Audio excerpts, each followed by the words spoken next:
জুবিন গাৰ্গ আৰু অনুপম শইকীয়া ছাৰৰ দুইজনৰে বন্ধুত্ব কেনেকৈ হৈছিল আৰু সেই বন্ধুত্ব কেনেকৈ একেলগে কামৰ দিশে গতি ধুনীয়া সুন্দৰ ল'ৰা মহাত্মা গান্ধীৰ নিচিনা চশমা শ্ৰীকৃষ্ণৰ নিচিনা চুলি ইফালে আৰ্মিৰ নিচিনা এটা জেকেট ইফালে আকৌ হাফ পেণ্ট সম্পূৰ্ণ বেলেগ ধৰণৰ অপূৰ্ব সৃষ্টি ভগৱানৰ বেলেগ ধৰণৰ তাৰপিছত ইফালে বিটলছ হাৰ বৰণ ৰং চঙীয়া মুগা চুমনীয়া চাদৰৰে আঁচলখন টানি টানি বান্ধিলো বা চাদৰৰে আঁচলখন টানি টানি বান্ধিলো বা কাজিৰঙা আমি অকণমান যদি ভুল কৰোঁ আকৌ লগে লগে ৰিটেক কৰিব পাৰোঁ তেতিয়া সেই প্ৰভিজনটো নাছিলে ৰিটেক বোলা বস্তুটোৱে আমাক পাৰফেক্ট নকৰে দৰাচলতে কণ্ঠটোৱে গীতটোক নচুব পাৰিব লাগিব আপোনাৰ সংগীত সৃষ্টিৰ আঁৰত কেনেকুৱা ধৰণৰ প্ৰেৰণা আৰু আপুনি ক'ৰ পৰা লয় নৱপ্ৰজন্ম আজিৰ সময়ত মই কওঁ যে সাংঘাতিক টেলেণ্টেড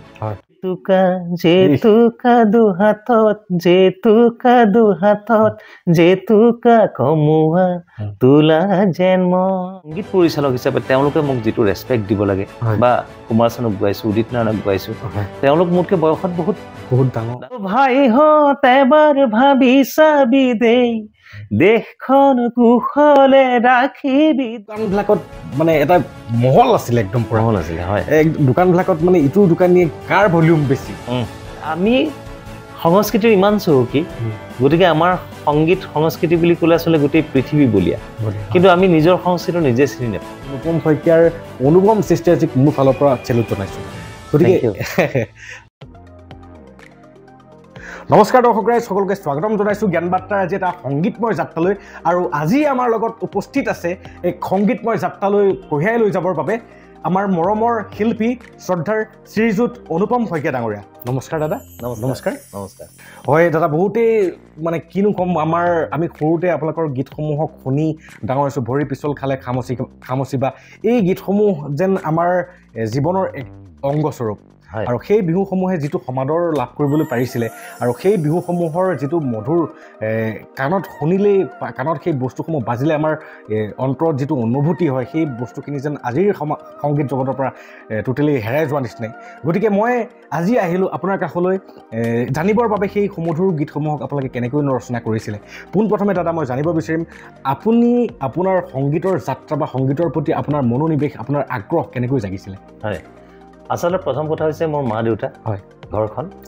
গতিকে মোৰ মা দেউতা দুয়োজনেই আচলতে অসমীয়া হয় সংগীতৰ থলুৱা সংগীতৰ সাধনা কৰিছিল চৰ্চা কৰিছিল গতিকে এতিয়া আইনাম বিয়ানাম দিহানাম জোৰানাম বা বিহুনাম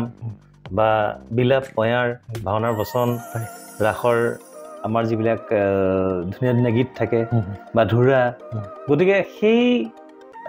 গাঁৱৰ যিখিনি পটভূমিত যিখিনি থাকে সেই গোটেইখিনিৰ লগত তেখেতসকল অতঃপ্ৰোতভাৱে জড়িত মোৰ পিতৃ শ্ৰীযুত ঘন শইকীয়া মাতৃ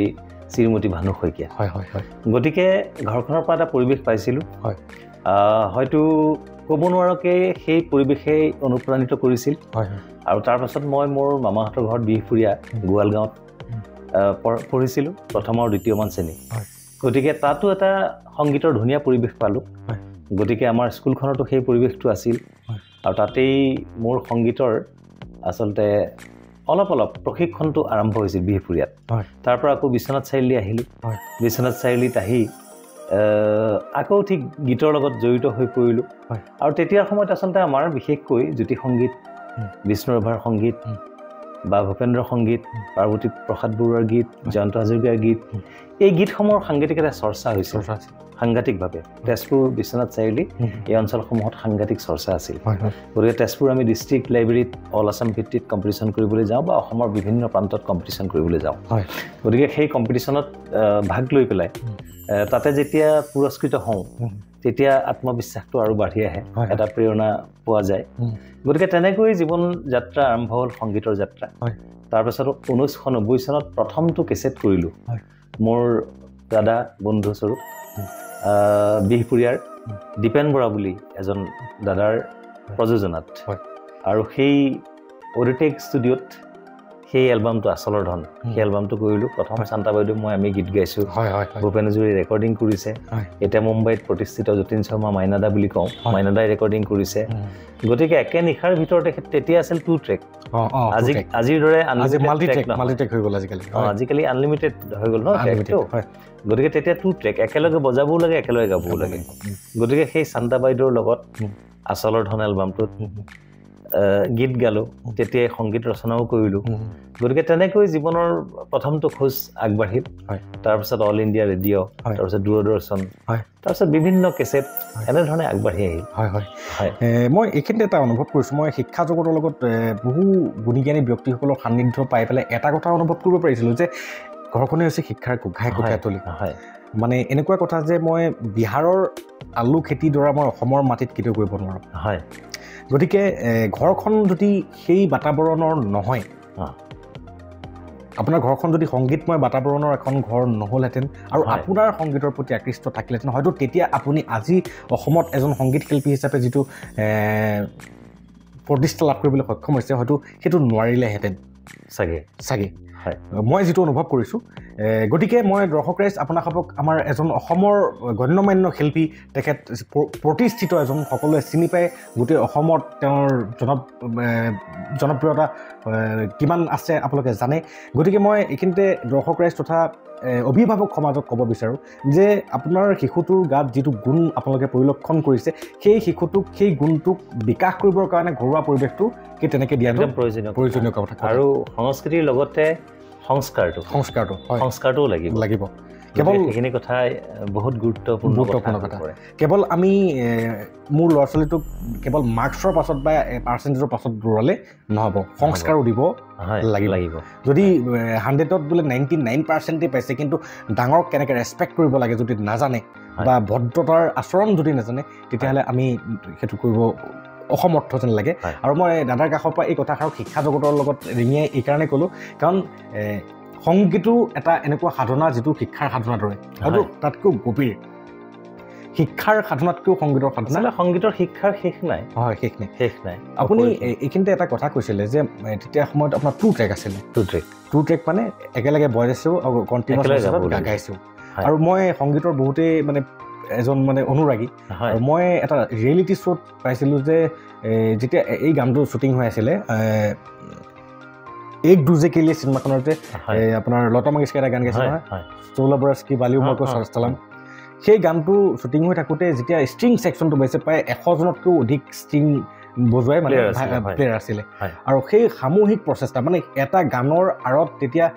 শ মানুহৰ কষ্ট সাধনা সোমাই আছিলে আৰু সেইকাৰণে চাগে সেই গানটোত অকল এজন ব্যক্তিয়ে নহয় শ ব্যক্তিৰ প্ৰাণসমূহক ফুটি উঠে কাৰণে সেইসমূহ এভাৰগ্ৰীণ আছিলে নেকি বাৰু আপোনাৰ অনুভৱে কি কয় ডেফিনেটলি তাৰমানে কি হয় এতিয়া আজিকালি মিউজিকটো হৈছে ইণ্ডিভিজুৱেল মিউজিক আজি মই এটা মোৰ কম্পিউটাৰত বহিছোঁ বহি পেলাই মিউজিক নিজে সাজিছোঁ নিজে চব কৰিছোঁ কিন্তু যেতিয়া আমি 2 ট্ৰেক কৰিছিলোঁ বা 4 ট্ৰেক কৰিছিলোঁ তাৰপিছত 8 ট্ৰেক হ'ল তাৰপিছত 16 ট্ৰেক হ'ল 24 ট্ৰেক হ'ল সেই সময়ত আমি এটা গীতৰ লগত সকলোবিলাক একেলগে বহোঁ ৰিদমিছ সকলো থাকিল ঢোলক তাবলা বা ৰিদম গিটাৰ বোলে ইলেক্ট্ৰিক গিটাৰ আছে বাঁহী ছেক্সোফোন থুম্বা পাৰ্কাছন যিমান ইনষ্ট্ৰুমেণ্ট আছে কিবৰ্ড বা ভায়লিন যদি আছে চেটাৰ যদি আছে আমি সকলো একেলগে বহি পেলাই আমি ডিছকাশ্যন কৰিছিলোঁ এটা মিউজিক যদিও মই সজাই লৈ যাওঁ তাৰপিছত ডিছকাশ্যনটোত আমাৰ এটা সুন্দৰ মানে প্ৰতিচ্ছবি এখন বাঢ়ি উঠে গতিকে সেই সময়ত কোঅৰ্ডিনেশ্যনটো সাংঘাতিক ধৰণৰ আছিল গতিকে ইণ্ডিভিজুৱেল নাছিল গতিকে চিন্তাটোত যদি মোৰ ক'ৰবাত বা সংগীত পৰিচালক এজনৰ যদি খুব এটা দুৰ্বল চিন্তাও আছিল তাক সবল কৰাত যথেষ্টখিনি সকলোৰে সহযোগিতা থাকে এইখিনিতে মোৰ দাদা এটা কথা মনত পৰিছে যে একতাই হৈছে পৰম বল হয়তো সেই একত্ৰিতকৰণৰ সংমিশ্ৰণৰ ফলত যিখন প্ৰতিচ্ছবিৰ কথা আপুনি কৈছে সেই প্ৰতিচ্ছবিৰ চানেকি সম্পূৰ্ণ তাৰ মাদকতা সুকীয়া আছিলে বোধ কৰোঁ আপুনি সেইটোৱে ক'ব বিচাৰিছে আৰু তাৰ লগতে সেই আন্তৰিকতাখিনিও তাৰমানে তাৰ লগতে সেই আন্তৰিকতাখিনিও সাংঘাতিক ধৰণৰ কাৰণ আমি একেলগে সদায় বনভোজ খোৱা নিচিনা গতিকে আমি একেলগে ৰেকৰ্ডিং কৰিলোঁ খালি যুঁজ বাগৰটো সাংঘাতিক আছিল কোনোবা এজনে যদি অকণমান ভুল কৰি দিয়ে ক'ৰবাত বজাওঁতে আকৌ প্ৰথমবাৰ কৰিবলগীয়া হয় গতিকে সেইটো কাৰণে ৰিহাৰ্চেলো সাংঘাতিক ধুনীয়া হৈছিল আৰু সকলো আচলতে সজাগ হৈ যাবলগীয়া হৈছিল নিজকে প্ৰস্তুত কৰিবলগীয়া হৈছিল কিন্তু আজিকালি সাপোজ গীত এটা গাবৰ কাৰণে বা কিবা এটা কৰিবৰ কাৰণে প্ৰস্তুতিটো ডেফিনেটলি থাকে কিন্তু স্কোপ বা সুবিধা বহুত থাকে যে আমি অকণমান যদি ভুল কৰোঁ আকৌ লগে লগে ৰিটেক কৰিব পাৰোঁ তেতিয়া সেই প্ৰভিজনটো নাছিলে কনচেন্ট্ৰেচনটো নাছিলে সেইকাৰণে সেইখিনি সময়ত সাংঘাতিক প্ৰস্তুতি লাগিছিলে তাৰমানে যে একদম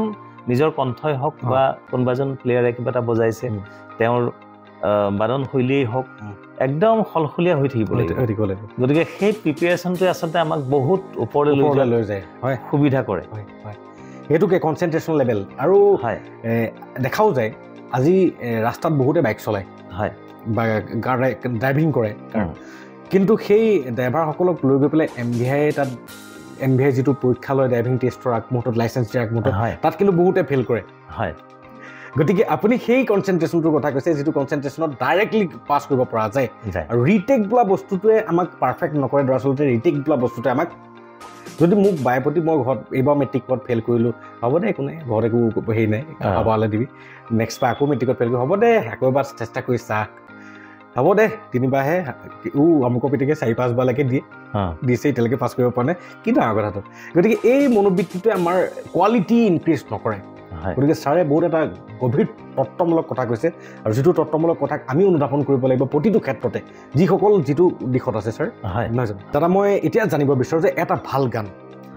ভাল গানৰ বাবে আটাইতকৈ গুৰুত্বপূৰ্ণ উপাদানটো কি আপোনাৰ বিবেচনাৰে আচলতে ভাল গান বুলি ক'লে ভাল গানৰ দিশটো বিভিন্ন ধৰণৰ হ'ব পাৰে আমি সাপোজ আইক লৈ পেলাই এটা গীত বনাব পাৰোঁ সেইটো ভাল গীত হ'ব পাৰে এটা খুব ধুনীয়া ৰোমান্টিক গীত কৰিছোঁ সেইটো ধুনীয়া গীত হ'ব পাৰে এটা সেউজীয়া পথাৰখনক লৈ পেলাই কৰিছোঁ জীৱ জন্তুক লৈ কৰিছোঁ আমাৰ ভাল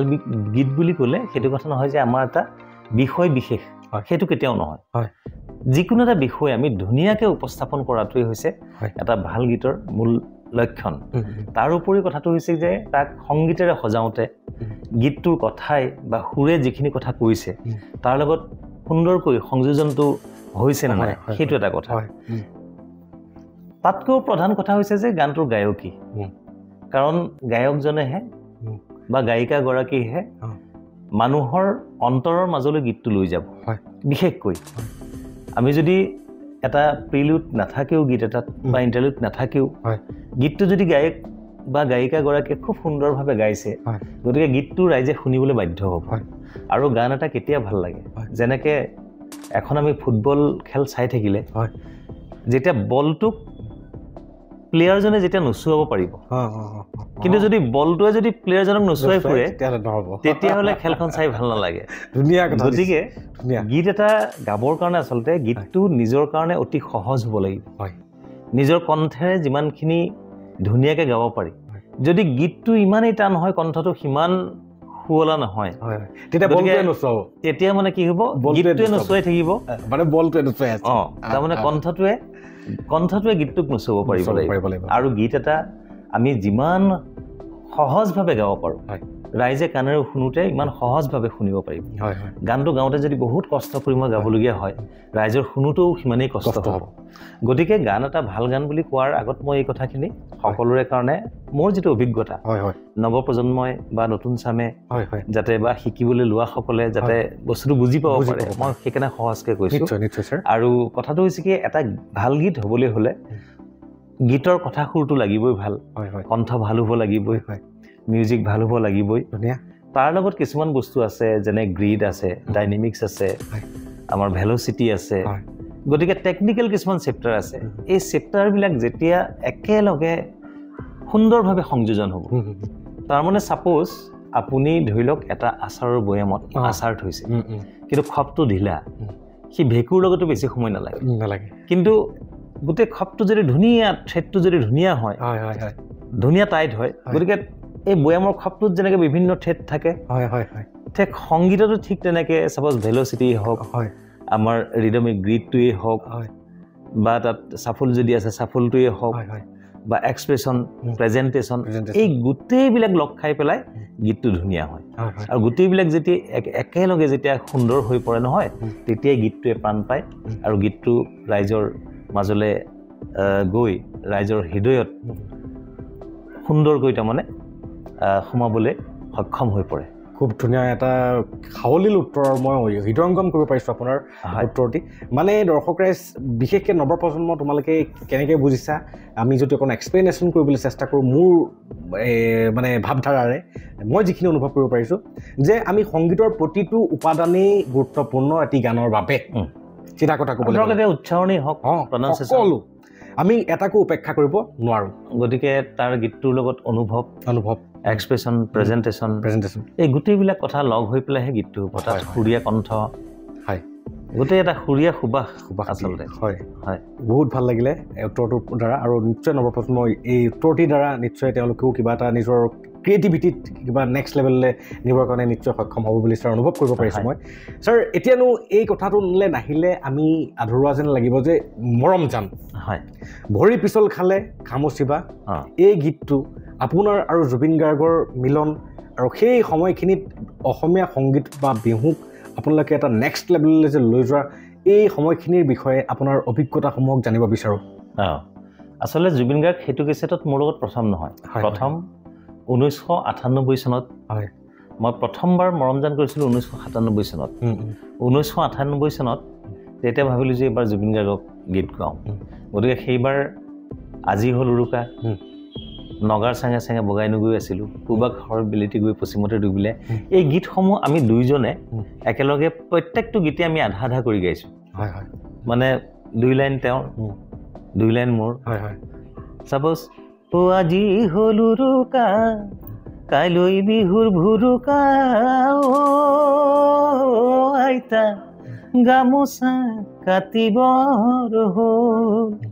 আকৌ সাপোজ এইটো জুবিনে গালে আকৌ মই গালোঁ পুৱাতে উঠি লৈ গৰু গা ধুৱাম গৈ আইতা তুমি দিয়া বিহুৱান আমি ঠিক তেনেকে পূবা কাষৰ বেলিতি গৈ পশ্চিমতে ডুবিলে আকৌ জুবিনে গালে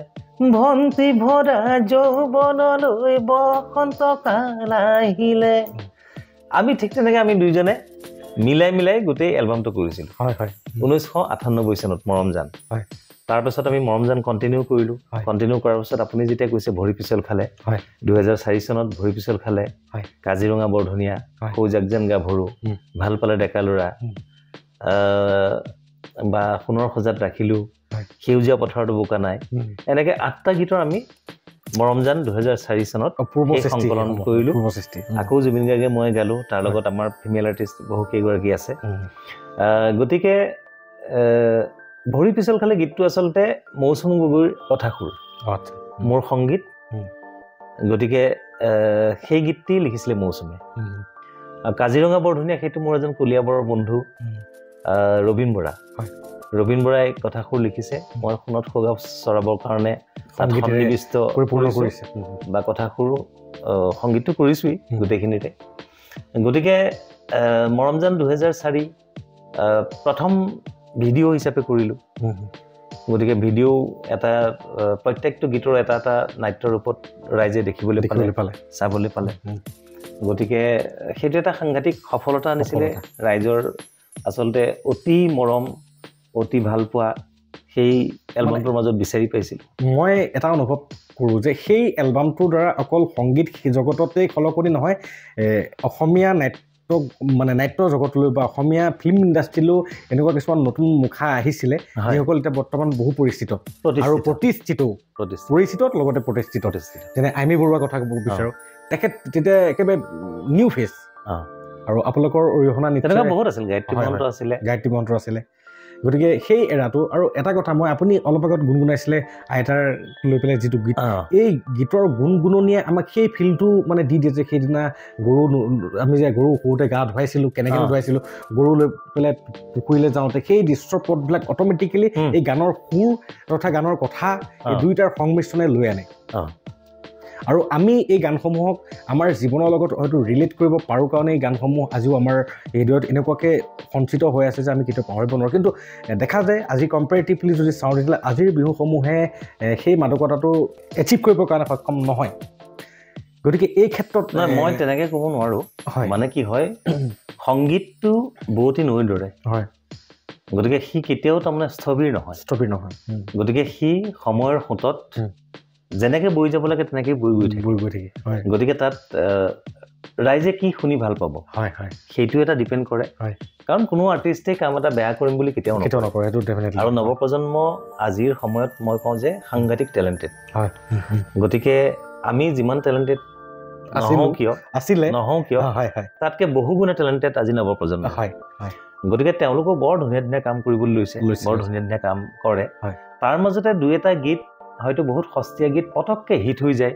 আৰু ৰাইজে সেইটোক আঁকোৱালি লয় মঞ্চবিলাকতো সেই গীতটি ৰাইজে বেছিকে ৰিকুৱেষ্ট কৰে বা শিল্পীজনে গালে ভাল পায় বা বেলেগ শিল্পীও গালে ভাল পায় হিট হোৱা গানটো গতিকে সেইকাৰণে সেই মানে প্ৰবাদটো সকলোৰে মুখে মুখে যে আগৰ গীততকে বৰ্তমান গীতৰ মানদণ্ড কমিছে সেইটোৱে সবেই ক'ব বিচাৰে কিন্তু মই সেইটো ক'ব নিবিচাৰোঁ কাৰণ আজি কৰা গীত এটাৰ মূল্যায়নটো আজি আপুনি নাপাব আজিৰ পৰা 40 বছৰ পাছত 30 বছৰ পাছত 50 বছৰ পাছত সেই গীতটি হয়তো আজি হিট হ'বও পাৰে বা নহ'বও পাৰে বা ৰাইজৰ জ্ঞাত হ'বও পাৰে নহ'বও পাৰে কিন্তু তাৰ আচলতে উচিত যিটো মূল্যায়ন সেইটো আজিৰ পৰা হয়তো 25 বছৰ 30 বছৰ পাছত একজেক্টলি মই এইখিনিতে অনুভৱ কৰিব পাৰিছিলোঁ যে এটা সময় ভাৰতত যি কোহিনুৰ আছিলে কোহিনুৰ হীৰা সেই সময়ত কোহিনুৰ হীৰাক ব্ৰিটিছে লৈ গ'ল বা তেতিয়া ৰোকটোকো নকৰিলে হীৰাটো কৈ আনিছে কিন্তু আজি সেই কোহিনুৰ হীৰাৰ ডিমাণ্ড ইমানেই যথেষ্ট যে সেই কোহিনুৰ হীৰাক আজি কোনো মানে সকলোৱে হাসিল কৰিব বিচাৰে কিন্তু কাৰোৰে এতিয়া ক্ষমতাবিহীন কল্পনা গতিকে আমাৰ আজি ছাৰসকলে আমাৰ দাদাহঁতে যিখিনি গীত অলৰেডি ৰচনা কৰি থৈ আহিছে অলৰেডি প্ৰকাশ কৰি থৈ আহিছে সেই বস্তুসমূহ এটা কথা আছে ছাৰ ভাগৱত গীতাৰ আলমতে যদি মই ক'ব বিচাৰোঁ যে যোগ্যতাতকৈ বেছি আৰু সময়তকৈ আগে কেতিয়াও পোৱা নাযায় নিশ্চয় একদম হয় দাদা মই এতিয়া জানিব বিচাৰোঁ যে এজন মানুহৰ যিকোনো এটা সৃষ্টিৰাজিৰ অন্তৰালত নিশ্চয় কিবা নহয় কিবা এটা কাৰকৰ পৰা প্ৰেৰণা জাগিব লাগিব এতিয়া আপোনাৰ সংগীত সৃষ্টিৰ আঁৰত কেনেকুৱা ধৰণৰ প্ৰেৰণা আৰু আপুনি ক'ৰ পৰা লয় বা আপোনাৰ আমাৰ অসমীয়া জগতত কোনসকল শিল্পী এনেকুৱা আছে যিসকলৰ কৰ্মৰাজিৰ দ্বাৰা আপুনি অনুপ্ৰাণিত হয় আচলতে মই সকলোৰে পৰাই বুলি ক'ব লাগিব কাৰণ প্ৰত্যেকৰে নিজা নিজা এটা বিশিষ্ট বৈশিষ্ট্য থাকে গতিকে গায়ন শৈলীয়ে হওক লিখাৰ শৈলীয়ে হওক সুৰ কৰাৰ শৈলীয়ে হওক বা সংগীত কৰাৰ শৈলীয়ে হওক গতিকে সকলোৰে এটা এটা বৈশিষ্ট্য থাকে নহয় সেই বৈশিষ্ট্যবিলাক যেতিয়া যিটো গীত ছাপোজ মোৰ আজি ভাল লাগিছে সেই গীতটি কেনেকৈ লিখিছে বা কিয় ভাল লাগিছে সেই কিয়টোৰ মাজত যেতিয়া সোমাই যাওঁ তেতিয়া তাত বহুত বস্তু বিচাৰি পোৱা যায় এটা এটা শব্দত এটা এটা আখৰত বিচাৰি পোৱা যায় যদি মই এজ এ লেমেন হিচাপে গীত এটা আনন্দ কৰিবৰ কাৰণে শুনিছোঁ তেতিয়াহ'লে মই জাষ্ট শুনি পাৰ কৰিছোঁ আৰু যদি গীতটিৰ গভীৰতাৰ মাজতে সোমাই যাওঁ যদি মই নিজকে শিল্পী কৰিব খোজোঁ গতিকে মই নিজেও শিল্পী হ'ব বিচাৰোঁ সেইখিনি যদি মোৰ ষ্ট্ৰাগল আছে তেতিয়াহ'লে সেই ভাল লগা গীতটি কিয় ভাল লগা হৈছে গতিকে তেনেকুৱাতো গীত এনেকুৱা নহয় যে অকল এজন ব্যক্তিৰে গীত ভাল লাগে আজি ডক্টৰ ভূপেন হাজৰিকাৰ গীত যেনেকৈ ভাল লাগে জ্যোতিপ্ৰসাদ আগৰৱালাদেৱৰ গীতো বিষ্ণুপ্ৰসাদ ৰাভাদেৱৰ গীতো পাৰ্বতী প্ৰসাদ বৰুৱাদেৱৰ গীতো বা আজিৰ প্ৰজন্মটো হয়তো বহুতো শিল্পী আছে তেওঁলোকৰ গীতো গতিকে প্ৰত্যেকৰে যি আচলতে বৈশিষ্ট্য আছে গীতটিৰ মাজলৈ যেতিয়া গভীৰভাৱে সোমাই যোৱা যায় তাত মই ক'লোঁ নহয় যে এটা শব্দও নহয় এটা আখৰত সেই গভীৰতাবিলাক বুজি পোৱা যায় এটা আখৰতো সেইখিনি বুজি পোৱা যায় গতিকে সেই প্ৰত্যেকটো লাইন যেতিয়া শুনা যায় মই অকল অসমীয়া শিল্পী বুলি কোৱা নাই দেই আজি হিন্দী জগতৰো যদি লতা মংগেশকাৰ বাইদেউৰ এটা গীত যদি ভাল লাগিছে বা আজি শ্ৰেয়া ঘোষালৰ যদি এটা গীত ভাল লাগিছে সোনু নিগমৰ যদি এটা গীত ভাল লাগিছে হৰিহৰণৰ যদি এটা গীত ভাল লাগিছে কিয় ভাল লাগিছে কিয়টো আচলতে আমি বিচাৰি যোৱাটো অত্যন্ত প্ৰয়োজন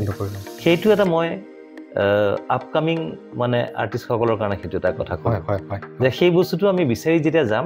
তাত বহুত সুন্দৰ সুন্দৰ বস্তু পোৱা যাব এটা এটা আখৰতে বস্তুটো বিচাৰি পোৱা যাব গতিকে সেই তেনেধৰণে গীত শুনাটো আচলতে প্ৰয়োজনীয় আৰু তেনেকৈ বহু গীত শুনিছোঁ মানে অকল অসমীয়া গীত বুলি নহয় বিভিন্ন দেশ বিদেশৰ গীত গতিকে সেই সকলোবিলাকে মোক অনুপ্ৰাণিত কৰিছে আৰু তাৰ লগত মই বিশেষকৈ স্বীকাৰ কৰিব লাগিব মোৰ পিতৃ মাতৃ মা আৰু বাবাক গতিকে মা বাবাৰ আচলতে মই কৰা কামৰ ক্ষেত্ৰত তেওঁলোকৰ যিটো উৎসাহ যিটো প্ৰেৰণা সেইটো মই স্বীকাৰ কৰিব লাগিব তাৰ লগতে আগতে যেতিয়া মই মৰমজান বা মন এলবামত মুম্বাইৰ ছিংগাৰসকলক গাইছিলোঁ মন এটা মোৰ চিৰিজ আছিল মন আকৌ মন মোৰ মন আশা ভৰা মন মন অনুপম গতিকে সেই এলবামসমূহত মুম্বাইৰ ছিংগাৰসমূহ গোৱাইছিলোঁ মুম্বাইৰ চান প্ৰথম অসমীয়া গীতত এণ্ট্ৰি মাৰিছে হাতৰে আঙুলি তেনেকৈ প্ৰায় 10-12টা গীত গাইছে কেকেটো এতিয়া ঢুকাই থাকিলে কাজল তুমি নুবুজা নাই মন দিলোঁ যেনেকৈ তাৰপিছত ফাল্গুনী পাঠক ঢুলতি বজাব ঢুলিয়াই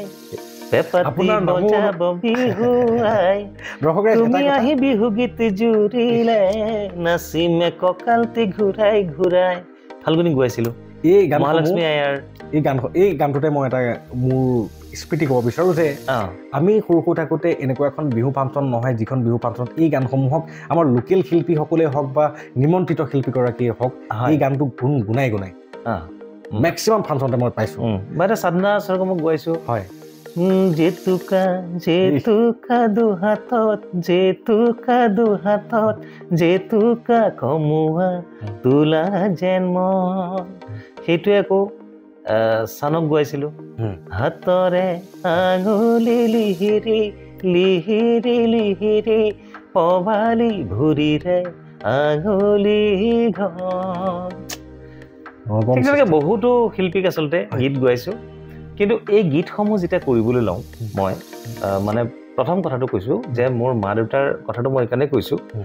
তেতিয়া গীত ৰেকৰ্ডিং কৰাৰ আগত মই বিশ্বনাথ চাৰিআলি ঘৰলৈ যাওঁ ঘৰত গৈ মাহঁতৰ লগত সন্ধিয়া মই বহোঁ 2-4 দিন 5 দিন গীতবিলাক ৰচনা কৰোঁ সুৰ কৰোঁ আৰু সেইটো সময়ত মই মাক লওঁ ফাইনেলি বাবাকো মানে দেউতাকো শুনিবলৈ লওঁ আৰু তেওঁলোকে মোৰ য'ত ভুল থাকে আঙুলিয়াই দিয়ে বা কিবা এটা যদি শব্দ মই বিচাৰি নাপাওঁ তেওঁলোকে সেইটো যুগুতাই গতিকে তেওঁলোকৰ মানে সেই প্ৰেৰণাটো মানে তেওঁলোকৰ সেই অৱদান মানে কেতিয়াও কৃতজ্ঞতাৰে শেষ কৰিব নোৱাৰোঁ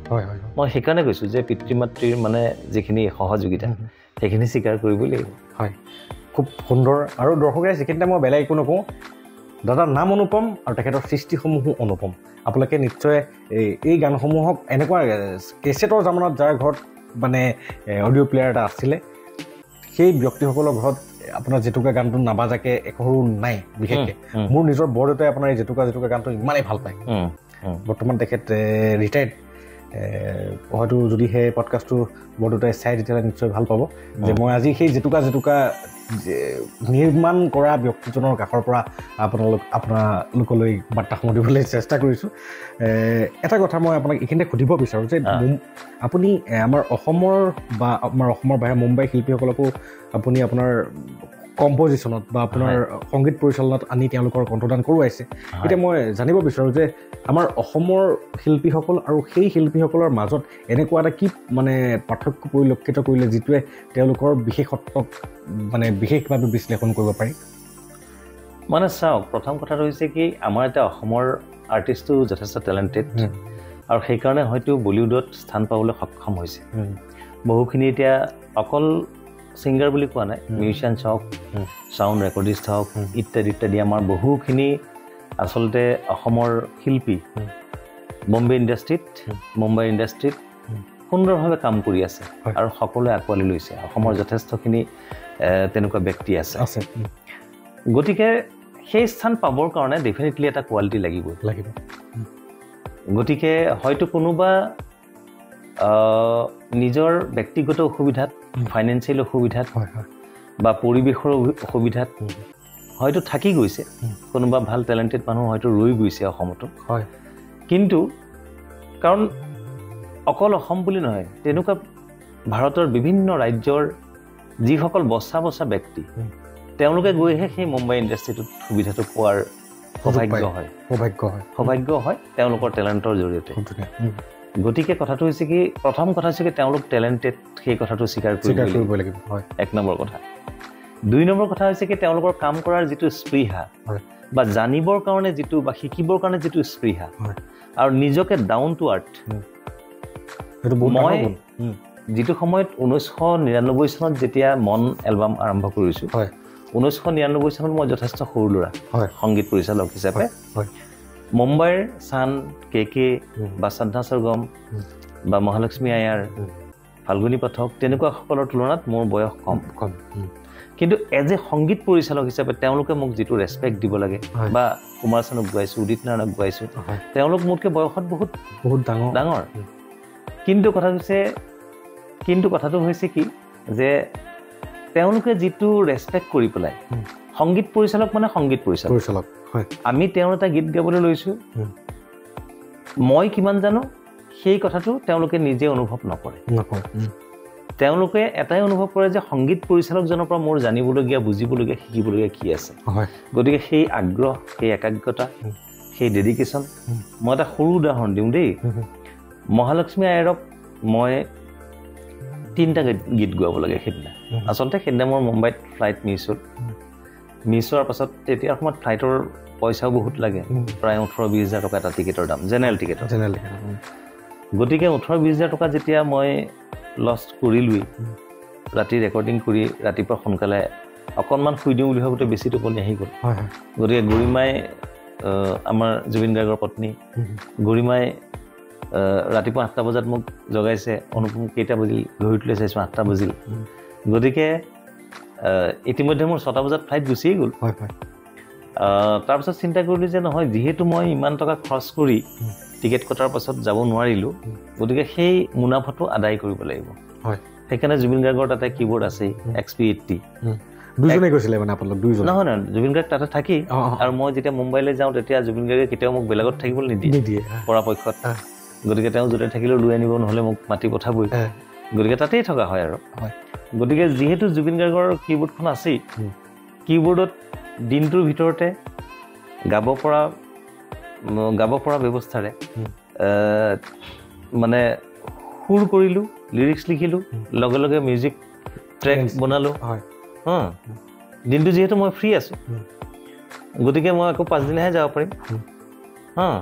তাৰপিছত লাগিলে মই আৰু এদিন ষ্টে কৰিম যদি গান 2-3টা কৰি দিব পাৰোঁ তেতিয়াহ'লে মোৰ মানে প্ৰফিট হ'ব আকৌ নেক্সট এলবামটোত মোৰ এতিয়া নাহিলেও হ'ব সেইটো আৰু ভাৱ তাৰপিছত জুবিন গাৰ্গৰ কীবৰ্ড লৈ তাতে 3টা গীত মই ছিকুৱেঞ্চ কৰিলোঁ লিখিলোঁ সুৰ কৰিলোঁ তাৰপিছত মহালক্ষ্মীক ফোন কৰিলোঁ চানক এটা গীত গোৱালোঁ তাৰপিছত মহালক্ষ্মীক ফোন কৰিলোঁ মহালক্ষ্মীয়ে ক'লে যে অনুপম দা মই কাইলৈতো লণ্ডন যাম ইউকেত যাম প্ৰগ্ৰেম আছে গতিকে মই এতিয়ালৈকে পেকিঙেই কৰা নাই গতিকে কাইলৈ ৰাতি মোৰ ফ্লাইট আছে আপোনাক কেনেকৈ সময়টো মিলাওঁ মই বোলো ভাই যেন তেনে তুমি মিলোৱা মহালক্ষ্মীয়ে কিবা কৰি মিলাই অলপ পাছত ফোন কৰিলে বোলে ঠিক আছে মই 3টা বজাত যাম 3টা বজাত আহিলে আমি যেতিয়া ষ্টুডিঅ'ত কাম কৰিবলৈ ল'লোঁ পটককৈ মাইক্ৰফোনটো জ্বলি থাকিল কৰিবলৈ ল'লোঁ তেতিয়া এখন মানে মহালক্ষ্মীৰ এখন মেটিজ আছিলে মেটিজ কাৰ তাই নিজে চলায় তাই নিজে ড্ৰাইভ কৰে গতিকে তাই ক'লে যে অনুপম চলিয়ে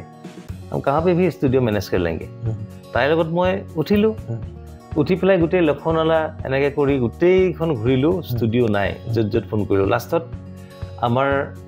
দুদুল আলাপ শইকীয়া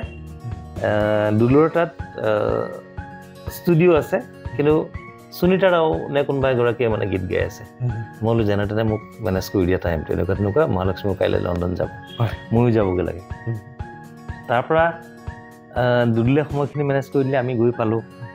প্ৰায় 5টামান বজাৰ পৰা ৰেকৰ্ডিং আৰম্ভ কৰিলোঁ তাৰপিছত মানে পেটত আমাৰ খুদ কোনো নাই আমাৰ এটাই ধান্দা যে গীতৰ ৰেকৰ্ডিং হ'ব লাগে আচ্ছা মোৰো সেইটো ধান্দা থাকিবই কিন্তু মহালক্ষ্মীৰো সেইটোৱেই ধান্দা যে ভোক নে ভাত নে কিবা নে একো কথা নাই তাৰমানে তাৰপিছত 10টা 11টা বাজি যোৱাৰ পাছত নিশা তাত পটককৈ পাবলৈও কিবা দিগদাৰ ওচৰত তাৰপিছত ইফালেদি তেতিয়াৰ দিনত আৰু চুইগি টুইগি তেনেকুৱা ব্যৱস্থা নাছিলেতো তাৰপৰা সেইটো কিমান চনৰ ঘটনা কৈ আছে 2000 চনৰ মানৰ 2001-2 এনেকুৱা মানত তাৰপৰা 3টা গীত আমি ৰেকৰ্ড কৰিলোঁ আৰু দুদুলৰ ষ্টুডিঅ'ত তেতিয়া কেয়াৰটেকাৰো নাই যে কাৰোবাক কিবা এটা খানা আনিব দিম আচ্ছা আৰু 3টা গান শিকাই বুজাই কৰোঁতে সময় লাগেতো লাগে আৰু বিশেষকৈ উচ্চাৰণৰ ক্ষেত্ৰত প্ৰনাউন্সিয়েশ্যনটো পাৰফেক্ট হ'বৰ কাৰণে তথাপিতো মহালক্ষ্মীয়ে বাৰু বহুত ধুনীয়া মানে প্ৰনাউন্সিয়েশ্যন তাই অসমীয়া বৰ ধুনীয়াকৈ গাব পাৰে তাৰপিছত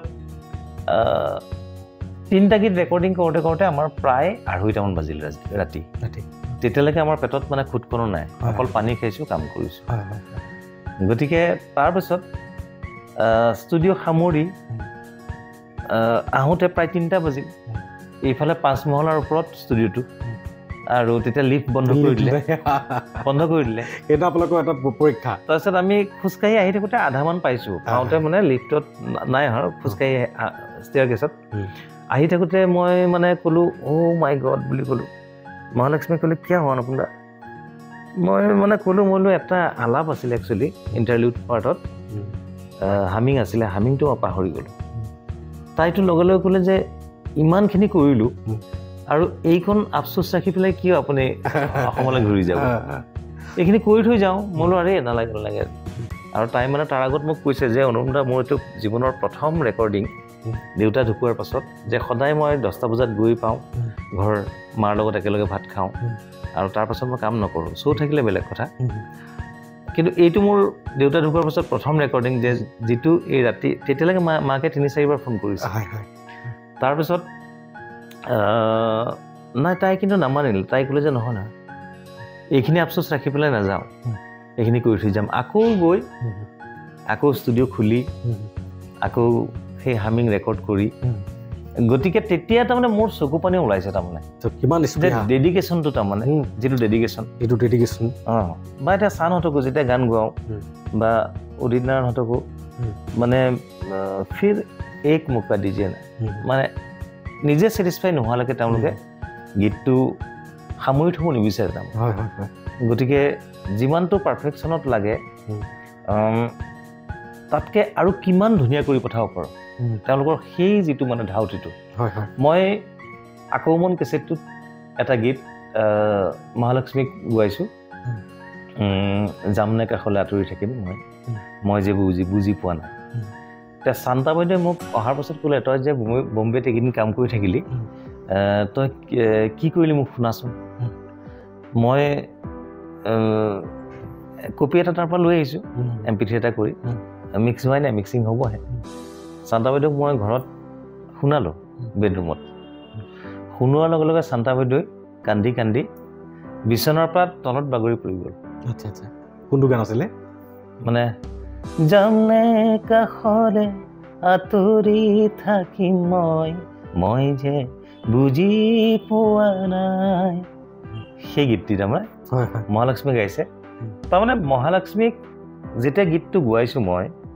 তেতিয়া ছাপ'জ আমি এটা গীত যেতিয়া কৰোঁ কাৰোবাক গোৱাম গতিকে তেতিয়া আমাৰ এক্সপেক্টেশ্যন থাকে যে এটা গিলাচত যদি এগিলাচ একদম চপচপীয়া পানী ধৰে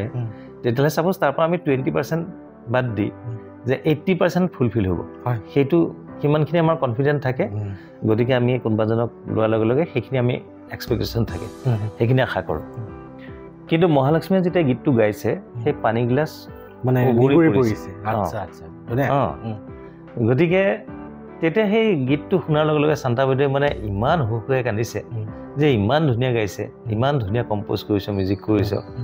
মানে গানটো তেতিয়া মই শান্তা বাইদেউক মানে ৰখাব নোৱাৰা হ'লোঁ ধৰি পেলাই ওপৰত ভিনদৈ কাম কৰি আছিলে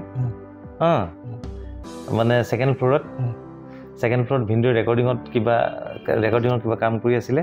ভিনদৈ আকৌ মাতি আনিছোঁ মাতি আনি বোলে শান্তা বাইদেউক বুজাওক গতিকে ইমান আৱেগিক হৈ পৰিছে গতিকে এই তেওঁলোকৰ যি সেই ডেডিকেশ্যনটো আচলতে সেইটো স্বীকাৰ কৰিব লাগিব খুব ভাল লাগিলে আৰু এইখিনিতে মই এটা অনুধাৱন কৰিব পাৰিছোঁ যে আমি সদায় আমাৰ বেষ্টটো কেনেকৈ দিব পাৰোঁ আমি আমাৰ মানে কুঁহিয়াৰডালক আমি পেৰি যেনেকৈ আমাক ৰস একে অন্তিম টোপাল ৰসলৈকে পেৰি দিয়ে কিমান উলিয়াব পৰা গৈছে ঠিক তেনেকৈ আমাৰ হৃদয়ত বা আমাৰ মাজতে যিমানখিনি পটেঞ্চিয়েল আছে যিখিনিক আমি ইচ্ছা কৰিলে স্বতঃস্ফূৰ্তভাৱে আমি বাহিৰলৈ উলিয়াব পাৰোঁ গতিকে সেই তেনেকুৱা ধৰণৰ সাধনাৰে পৰিপুষ্ট মুম্বাইৰ সেই টেলেণ্টেড ছিংগাৰসকল বা শিল্পীসকল আৰু আমাৰ অসমতো বৰ্তমান আমাৰ ছাৰে কোৱা মতেদি তেনেকুৱা শিল্পী পৰিপক্ক হৈ উঠিছে আৰু আশা কৰোঁ আৰু পৰিপক্ক হৈ উঠক যাতে আমাৰ অসমৰ পৰা এভাৰগ্ৰীণ ছং আকৌ প্ৰডিউচ হওক আৰু সেই গানসমূহ যাতে আমাৰ সমাজত আপোনালোকে যেনেকৈ সৃষ্টিৰাজে আমাক খলকনিৰ সৃষ্টি কৰিছিলে এটা সময়ত সেই খলকনি যাতে আকৌ আমাৰ অসমীয়া সংগীত জগতলৈ ঘূৰি আহে আৰু চিৰস্থায়ীভাৱে ঘূৰি আহে হয় দাদা মই এটা কথা জানিব বিচাৰোঁ যে আপোনাৰ সৃষ্টিৰাজিটো অপূৰ্ব সৃষ্টিৰাজি সকলোৱে জানে কিন্তু আপোনাৰ বাবে আপোনাৰ কোনটো সৃষ্টিৰাজিয়ে আপোনাক প্ৰথম গৌৰৱান্বিত ফিলটো যিটো সেই ফিলটো কঢ়িয়াই অনাত সক্ষমতা প্ৰদান কৰিছিলে আচলতে প্ৰথম কথাটো হৈছে গীত এটা যেতিয়া মই কৰোঁ তেতিয়া মই প্ৰথমে চিন্তা কৰোঁ যে গীতটোত এখন প্ৰতিচ্ছবি ভাঙি উঠিব লাগিব ধুনীয়া আৰু গীতটো যেতিয়া আমি কৰিছিলোঁ তেতিয়া আমাৰ ভিডিঅ' তেতিয়া নাছিল নহয় 2004 মৰমজানৰ পৰা ভিডিঅ' আহিছে তাৰ আগততো ভিডিঅ' নাছিলে কিন্তু মই 1990 চনৰ পৰা কাম কৰিছোঁ বা তেতিয়াৰ পৰা লিখা সুৰ কৰাও কৰিছোঁ গতিকে তেতিয়া মোৰ গীত লিখাৰ বা গীত সুৰ কৰাৰ ক্ষেত্ৰত মোৰ এটা সদায় মই এটা অনুভৱ কৰোঁ যে গীত এটা মানুহে এখন প্ৰতিচ্ছবি বিচাৰি পাব লাগিব আৰু গীতটো আৰম্ভ য'ত কৰিলোঁ ইয়াৰ পাছত কি হ'ব সেই কৌতূহলটো ৰাখিব পাৰিলে তেতিয়াহে গীতটো শুনি পেলাই মানুহে ভাল পাব বা শুনিবলৈ ৰৈ থাকিব গোটেই গীতটো শুনিব গতিকে মই তেনেকৈ লিখাৰ সময়তো তেনেকেই লিখোঁ যাতে ইয়াৰ পাছত এটা ধুনীয়া মেছেজ যায় গতিকে তাক কাহিনীয়ে হওক বা এটা ৰোমান্টিক গীতেই হওক যিয়ে নহওক গতিকে মই এই ক্ষেত্ৰত এটা কথাই কওঁ যে আমি যেতিয়া গীত এটা লিখোঁ বা সুৰ কৰোঁ সংগীত কৰোঁ তেতিয়া প্ৰত্যেকটো গীততে আমি যিমানখিনি পাৰোঁ নিজৰ যিমানখিনি কৰণীয় আছে কৰিবলৈ চেষ্টা কৰোঁ best of the best performance দিবৰ কাৰণে চেষ্টা কৰোঁ গতিকে তাৰ মাজতো কেতিয়াবা কিছুমান গীতে কিন্তু অন্তৰত সাজ বহুৱাই যায় ঠিক তেনেকুৱা এটা মোৰ গীত হৈছে আপোনাৰ জীৱনৰ প্ৰথমটো কিন্তু প্ৰথম যিটো আপোনাক গৌৰৱ ফিল কৰিছিলে গৌৰৱ বুলি ক'লে এটা বেলেগ ধৰণৰ তেনেকৈ ক'লে বেলেগ ধৰণৰ হ'ব কিন্তু মোৰ জীৱনত আজিলৈকে সদায় ভাল লাগি থকা গীতটো হৈছে বা সদায় মই এটা ফিল কৰোঁ যে অসমীয়া জাতিটোৰ কাৰণে দেশৰ কাৰণে এটা চিন্তাশীল গীত গতিকে সেই গীতটো হৈছে ভাইহঁত এবাৰ ভাবি চাবি দেই দেশখন কুশলে ৰাখিবি দেই মোৰ সোণৰে অসমত ৰূপৰো শিকলি বান্ধিব নিদিবি দেই গতিকে সেই গীতটি মই সদায় গৌৰৱ অনুভৱ দৰ্শক ৰাইজ এই গীতটি এজন মিউজিক কম্প'জাৰ এজন মিউজিক ডাইৰেক্টৰ তেখেতে কিমানখিনি অপূৰ্ব সৃষ্টিৰাজিৰে আমাক দশকৰ পিছত দশক ধৰি পেলাই মোহিত কৰি আহিছে এই গীতটি এটা কলি হৈ যাব লাগে নিশ্চয় আপোনালোকেও বিচাৰে হয় আমি সকলোৱে বিচাৰোঁ মোৰ সোণৰে অসমত ৰূপৰো শিকলি বান্ধিব নিদিবি দেই ও ভাইহঁত এবাৰ ভাবি চাবি দেই দেশখন কুশলে ৰাখিবি দেই ভাইহঁত এবাৰ ভাবি চাবি দেই তেজেৰে ধুৱাব নিদিবি দেই মোৰ সোণৰে অসমত ৰূপৰো শিকলি বান্ধিব নিদিবি দেই সুন্দৰ আৰু এই গীতসমূহ যেতিয়া আমি শুনিছিলোঁ সেই সময়ত আজি সেই সময়লৈ যেন উভতি গৈছোঁ আমাৰো তেতিয়া মানে ল'ৰালিকাল আছিলে আৰু সেই ল'ৰালিকালত এই গীতসমূহ য'তে ত'তে বাজি থাকে আমি সেই সময়ত মানে কি আছিলে দোকানবিলাকত মানে এটা মহল আছিলে একদম মহল আছিলে হয় দোকানবিলাকত মানে ইটো দোকানীয়ে কাৰ ভলিউম বেছি কাৰ বক্স বেছি আৰে তই 10 ইঞ্চি বক্স কিনি আনিম সেইটো জখলাবন্ধাত যোৰহাটত নগাঁৱত ইভেণ্ট নগাঁৱত আছিলে গতিকে আমাৰ তাত এটা কম্পিটিশ্যন আছিলে দুখন দোকান আছিলে ই যদি আমুকটো গান বজাইছে আপোনাৰ গানেই হওক বা অন্যান্য সংগীতজ্ঞসকলৰ গানেই হওক তেতিয়া আনটোৱে আকৌ তাক এটা মানে কম্পিটিশ্যন কৰিবৰ কাৰণে তাতকৈও ভলিউম বেছিকৈ দিছিলে এটা মানে কম্পিটিশ্যনৰ আছিলে যে তোৰ আমুকহে নেকি মই এনেকৈও বজাব পাৰোঁ গতিকে সেই এৰাটো যেন আজি ক'ৰবাত থমকি ৰ'ল তেনেকুৱা লাগে আজিকালি গান এটা অকণমান বৰকৈ বজালে হয়তো অনুষ্ঠানত এখনো যদি পাতিবলৈ যায় অনুষ্ঠানখনতো যদি অলপ বেছি সময়লৈকে গান এটা বজাই থকা যায় তেতিয়াহ'লে মানুহে বিৰক্তি প্ৰকাশ কৰে গতিকে আপুনি এইটো অনুভৱ কৰে নেকি যে আজিৰ আমাৰ মানুহসকলে এই কলাসমূহৰ প্ৰতি অৱহেলিত মনোভাৱ ধাৰণ কৰিছে নাই সেইটো কেতিয়াও নহয় কাৰণ অসমীয়া মানুহৰ অসমীয়া সংগীত তেজত আছে গতিকে খালি কথাটো হৈছে কি যে এই ক্লাছটো বেলেগ হয় শুনাৰ মানে লিচনাৰৰ ক্লাছটো বেলেগ হয় ছাপ'জ আজি নৱপ্ৰজন্মই ৱেষ্টাৰ্ণ ছং যিমান ভাল পায় বা EDM rock EDM electronic music বা জেজ মিউজিক হওক ব্লুজ হওক গতিকে তেনেকুৱা মিউজিকসমূহ যিমান আঁকোৱালি ল'ব জানিছে হয়তো তাৰ সমান্তৰালভাৱে আমাৰ অসমীয়া থলুৱা সংস্কৃতি সংগীত আঁকোৱালি লোৱাত অলপ নৱপ্ৰজন্ম কিন্তু অৱহেলিত হৈছে কিন্তু আমি গাঁৱৰ ক্ষেত্ৰত সেইটো ক'ব নোৱাৰোঁ আজিও মানে আমাৰ ককাহঁতে বা দেউতাহঁতে বা বৰদেউতা খুৰা মামাহঁত যিমান আছে সকলোৱে কিন্তু অসমীয়া সংগীতৰ প্ৰতি অসমীয়া সংস্কৃতিৰ প্ৰতি সেই দুৰ্বলতাটো সদায় তেওঁলোকৰ আছে কিন্তু হয় হয় একজেক্টলি মই এই কথাটো সোধাৰ আঁৰত এটাই ঘটনা যে মই আপোনাৰ পৰা এইটো জানিব বিচাৰোঁ যে আজিৰ নৱপ্ৰজন্মৰ সংগীতৰ টেষ্টটো অলপ যে চেঞ্জ হৈছে বুলি আপুনি অনুভৱ কৰে কিন্তু আমাৰ অসমীয়াৰ যিটো আমাৰ যিটো কামিহাৰ সেই কামিহাৰডালকতো আমি নেওচি পেলাই কেতিয়াও যাব নোৱাৰোঁ আৰু কামিহাৰডালক নেওচি পেলাই যোৱা মানে কি আমাৰ সংস্কৃতিক আমি অপমান কৰি পেলাই আগবাঢ়া আৰু আপোনালোকেও নিশ্চয় আপুনি ইতিমধ্যে কৈ আছে যে আপোনালোকে সৰুৰে পৰা পাৰ্বতী প্ৰসাদ বৰুৱা হওক জয়ন্ত হাজৰিকা হওক আগৰৱালা হওক বিষ্ণুপ্ৰসাদ ৰাভাৰে হওক বা আমাৰ ভাৰত ৰত্ন ডক্টৰ ভূপেন হাজৰিকা ডাঙৰীয়াই নহওক কিয় এই বস্তুসমূহক আপোনালোকে বেকবোন হিচাপে লৈ পেলাই আগবাঢ়িছিলে গতিকে মই আপোনাক এটা কথা সুধিব বিচাৰোঁ যে আপুনি বৰ্তমানো যিহেতু কম্প'জিশ্যন কৰি আছে আপোনাৰ সৃষ্টিৰাজিৰে বৰ্তমানো অনুপম গীত অনুপম শইকীয়া ডাঙৰীয়াৰ দ্বাৰা যিহেতু নিৰ্মাণ হৈ আছে গতিকে বৰ্তমান গীতসমূহত সেই অতীতৰ মাধুৰ্যতাটোক আপুনি সংযোজন কৰাৰ ক্ষেত্ৰত কেনেধৰণৰ পৰিপন্থা অৱলম্বন কৰে নাই মই সদায় মানে কি হয় মই কৈছোঁৱেই যে মই হৈছোঁ মাতৃৰ মানুহ গতিকে অসমীয়া মাতৃৰ গোন্ধ মোৰ গীতৰ মাজত থাকিবই তাৰ মাজত ছাপ'জ দুই এটা ব্যতিক্ৰমী গীত কৰা যায় কিছুমান ৱেষ্টাৰ্ণ ফিল্ডৰ গীতো কৰিবলগীয়া হয় গতিকে সেইবিলাকো বহুত আগতেই কৰিছোঁ সেইবিলাকতো হয়তো বেলেগ বেলেগ ভাল ভাল শিল্পীৰ পৰশ পাইছোঁ গীত শুনাৰ কাৰণে গীত শুনিছোঁ তেনেধৰণৰ গতিকে যেনে এতিয়া কে গোৱাইছিলোঁ কাজল তুমি নুবুজানে মোৰ নয়নৰ কথা কাজল তুমি নেভাবানে মোৰ দুচকুৰ বেথা তোমাৰে ৰঙেৰে মোৰ মন ৰঙে ভৰা দিৰাৰা দিৰিৰে দিৰিৰা দিৰিৰা এইবিলাক ৱেষ্টাৰ্ণ ফিল্ডৰ গীত গতিকে এনেকুৱা বহুতো গীত আছে মোৰ গতিকে কিন্তু তাৰ মাজত বেছি সংখ্যকেই কিন্তু অসমীয়া সংগীতৰ অসমীয়া মাটিৰ গোন্ধ থকা গীত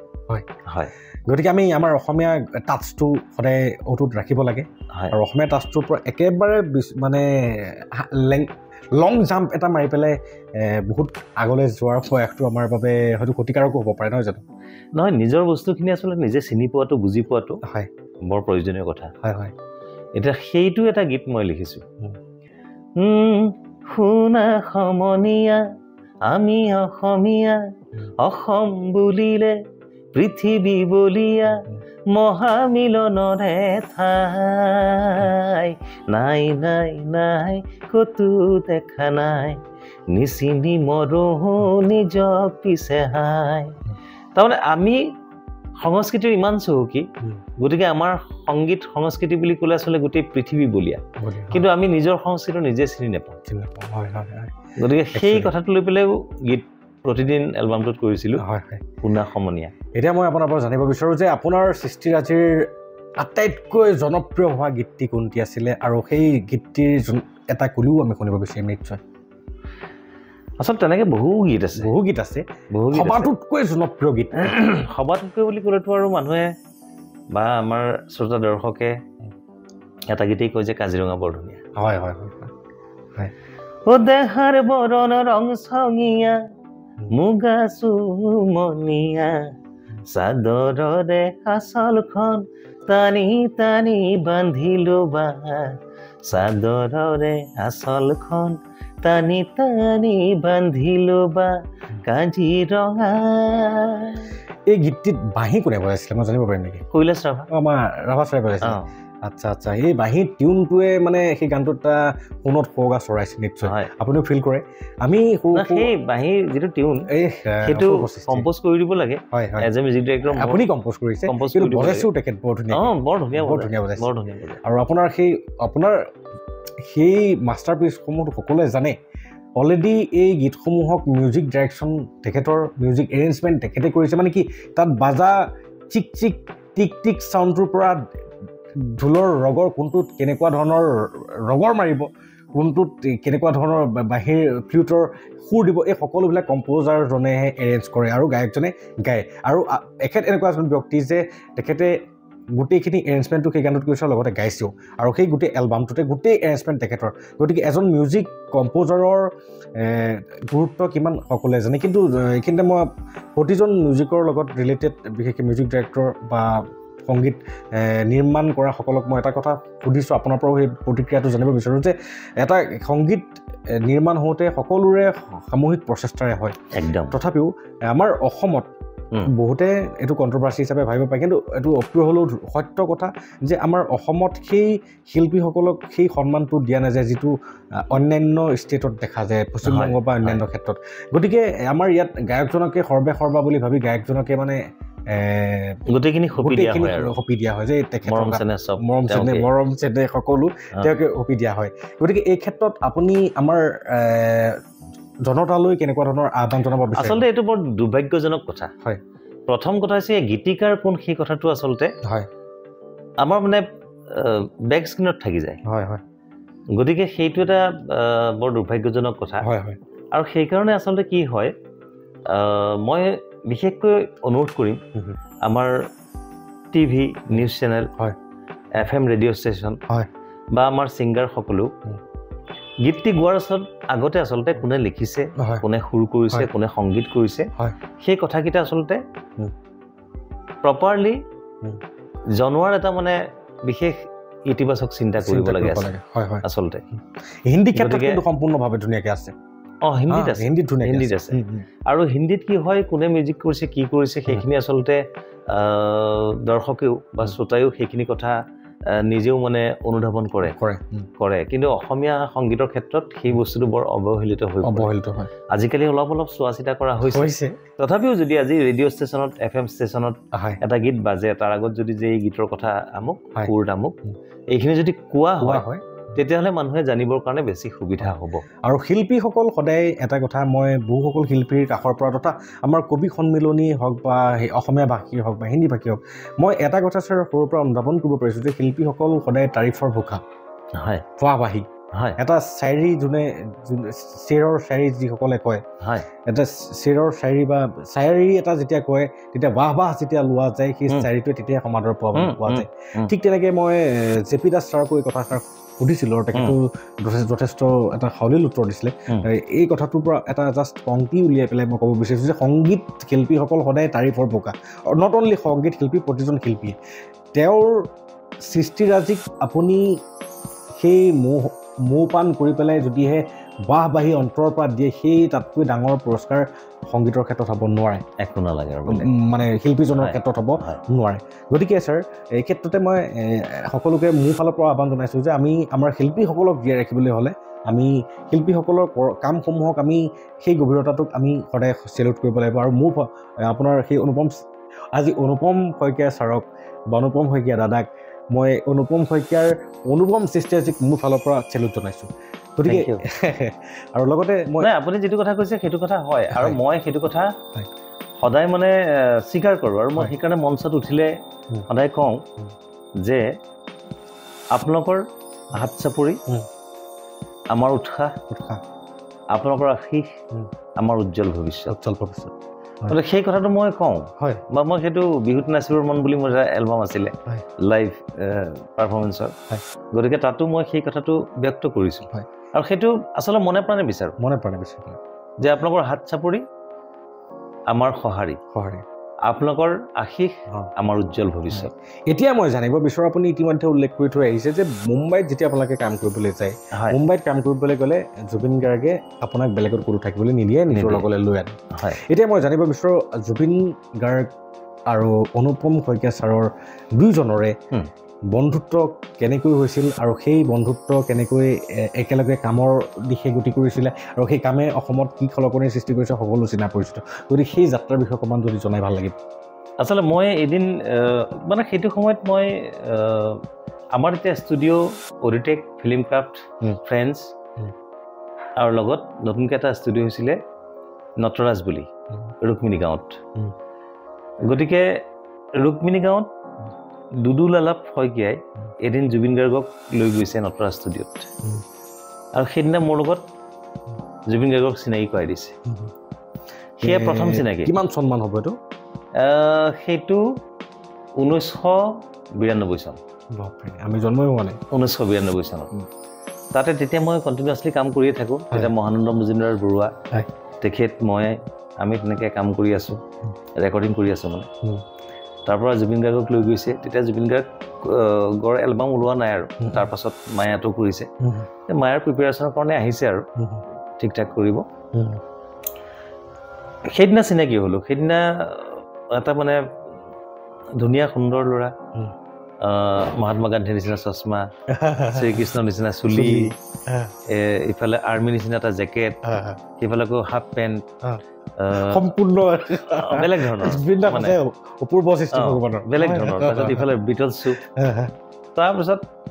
চিনাকি হ'লোঁ ভাল লাগিলে তাৰপিছত মই তেতিয়া অলংকাৰ হোটেলত থাকোঁ ৰেকৰ্ডিং কৰিবলৈ আহোঁ প্ৰায় থাকোঁৱেই আৰু অলংকাৰতে থাকোঁ জুবিন গাৰ্গ আহি মোৰ কাষতে ৰুম ল'লে মই আছোঁ নাজানে বাৰু তাৰপিছত আমি যেতিয়া ৰাতি একেলগে লগালগি হ'লোঁ তেতিয়াৰ পৰা আমাৰ আৰু এটা প্ৰায় ৰেগুলাৰ মেহফিল আৰম্ভ হোৱা নিচিনা হ'ল জুবিন গাৰ্গে তেতিয়া মোৰ ৰুমতে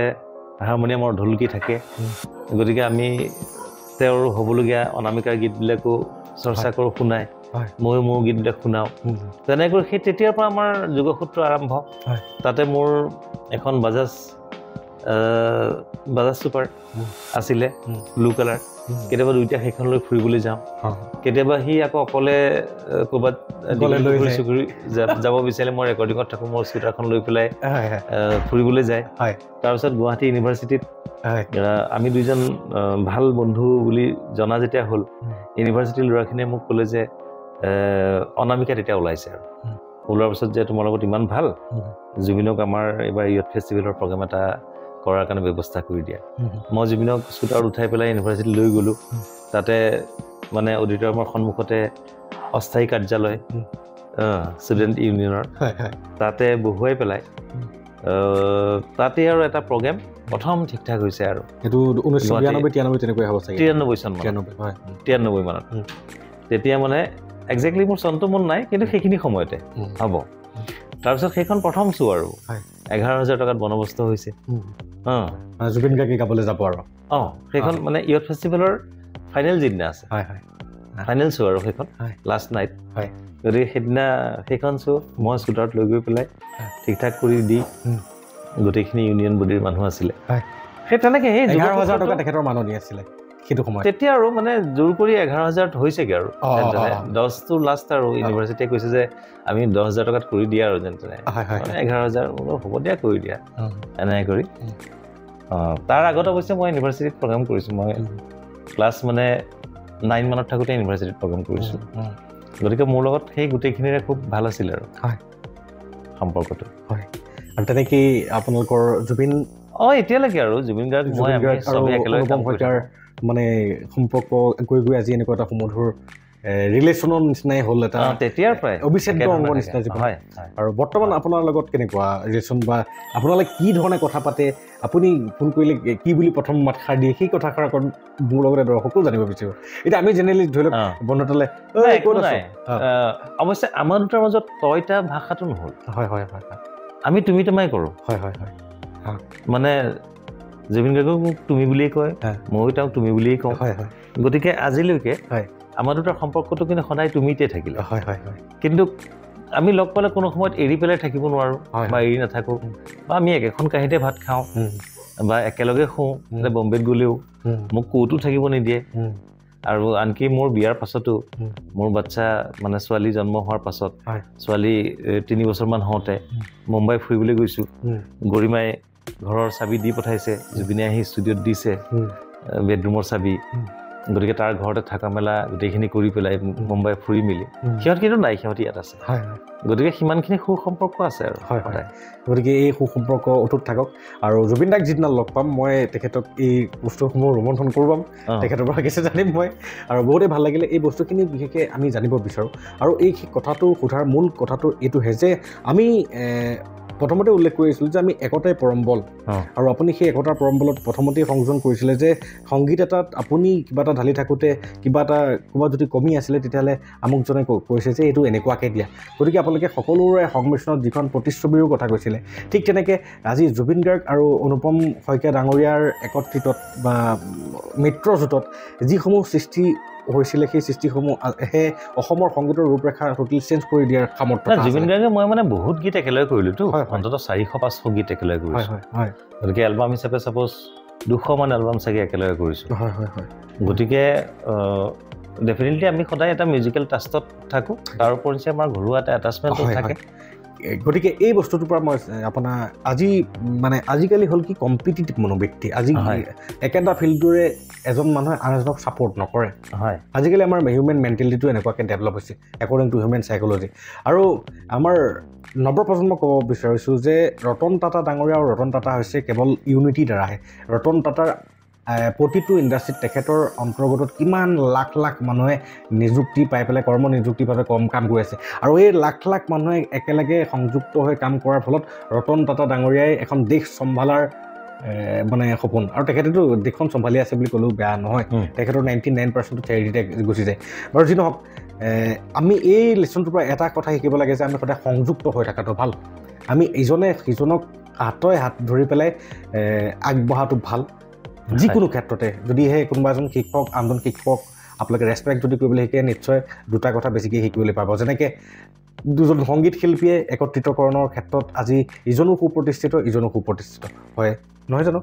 হয় দাদা, এতিয়া মই এটা কথা জানিব বিচাৰোঁ যে এটা ট্ৰেণ্ড হৈছে যে আজিকালি যে ৰাষ্ট্ৰীয় দৰবাৰত বা বিশ্ব দৰবাৰত প্ৰতিষ্ঠা কৰাটো এটা হেতা পৰা লাগিছে। এতিয়া বিহুটোকে ৰাষ্ট্ৰীয় দৰবাৰত বা Guinness book of world record কৰাবলৈ চেষ্টা কৰা হ'ল, সিদিনা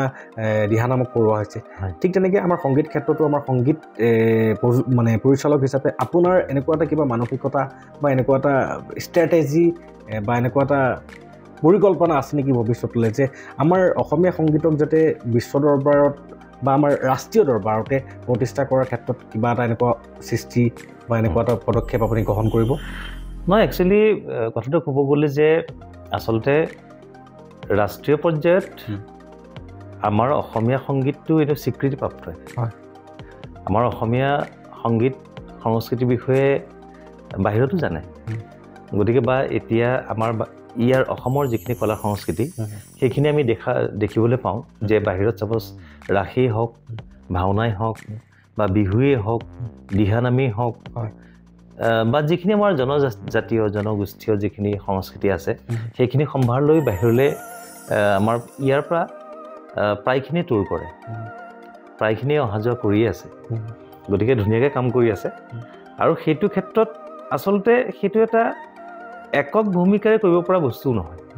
ছাপ'জ মই একদম অকলশৰে কৰিব নোৱাৰি, হয়, কেতিয়াও কৰিব নোৱাৰোঁ। এতিয়াও আমি চাব পাৰোঁ যে unity is the best policy, আৰু ইউনিটি হৈছে আমাৰ আটাইতকৈ পৰম শক্তি। হয়, এই কথাটোতো পৰিলক্ষিত হৈছে। হয়, গতিকে এতিয়া সেই তেনেধৰণে যদি আমি সদায় ভাবোঁ যে বিশ্বৰ দৰবাৰত আমি প্ৰতিষ্ঠিত হ'ব লাগে, হয়, কিন্তু মই ভাবোঁ যে আমাৰ অসমীয়া সংস্কৃতি কিন্তু বিশ্বৰ দৰবাৰত প্ৰতিষ্ঠিত। কাৰণ নহ'লেনো আজি কলাক্ষেত্ৰৰ পৰাই হওক, সংস্থান ড্ৰামাৰ পৰাই হওক বা তেনেধৰণৰ প্ৰতিষ্ঠানবিলাকৰ পৰা বাহিৰলৈ অনুষ্ঠান পৰিৱেশন কৰিবলৈ গ'লহেঁতেন মানে চিনি পায়,